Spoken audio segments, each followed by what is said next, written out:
Hi hello అందరూ ఎలా ఉన్నారు? Welcome to Swethu's life. If you are watching my channel for the first time please subscribe. ఈరోజు నేను మసాలా ఏమీ లేకుండా ఆలూ కుర్మా ఎలా చేయాలో చూపించబోతున్నాను.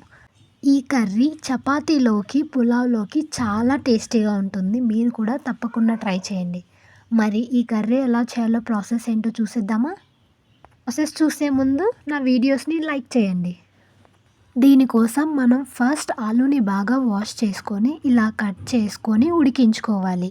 నేనైతే కుక్కర్లో 3 to 4 విజిల్స్ వేయించుకొని ఉడికించుకుంటున్నాను.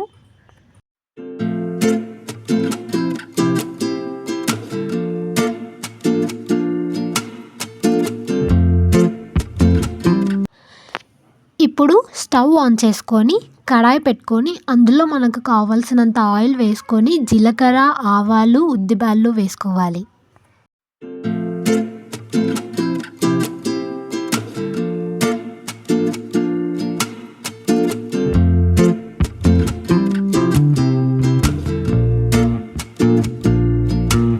ఇది వేగిన తర్వాత కట్ చేసి పెట్టుకున్న 2 మీడియం ఆనియన్స్ అండ్ కరివేపాకు వేసుకొని బ్రౌన్ కలర్ వచ్చే వరకు వేయించుకోవాలి.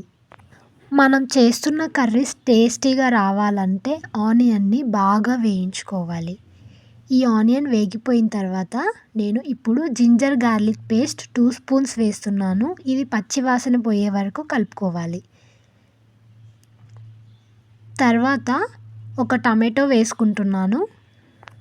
ఇది మెత్తగా అయ్యే వరకు ఉడికించుకోవాలి. టమాటో మెత్తగా త్వరగా అవ్వాలంటే కొద్దిగా పసుపు వేసుకొని కలుపుకోవాలి.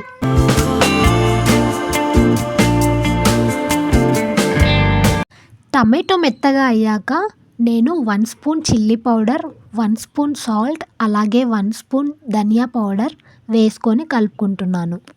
మీకు స్పైసీగా కావాలంటే చిల్లీ పౌడర్ ఎక్కువ వేసుకోవచ్చు. 2 నిమిషాల తర్వాత మనం ఉడికించుకున్నాం కదా ఆ ఆలూని చిన్న చిన్నగా కట్ చేసుకొని ఇందులోకి వేసుకోవాలి. దీన్ని బాగా కలుపుకొని 2 నిమిషాల పాటు సిమ్లో పెట్టి ఉడికించుకోవాలి.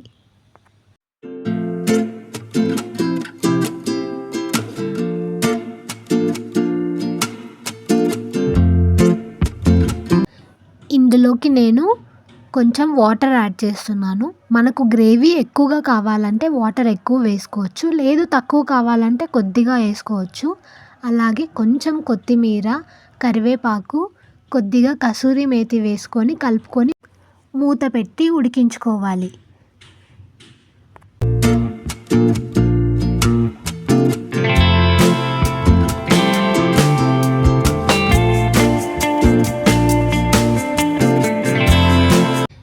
ఇప్పుడు ఇది ఉడికిపోయిందండి.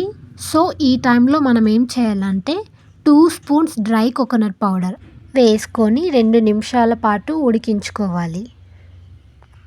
అంతే అండి, ఇంకా చూసారా ఎంత సింపుల్గా ఉందో. సో మీరు కూడా తప్పకుండా ట్రై చేయండి. అలాగే ఈ వీడియో కనుక మీకు నచ్చినట్లయితే లైక్ చేయండి, షేర్ చేయండి, కామెంట్ చేయండి. Thank you for watching my videos.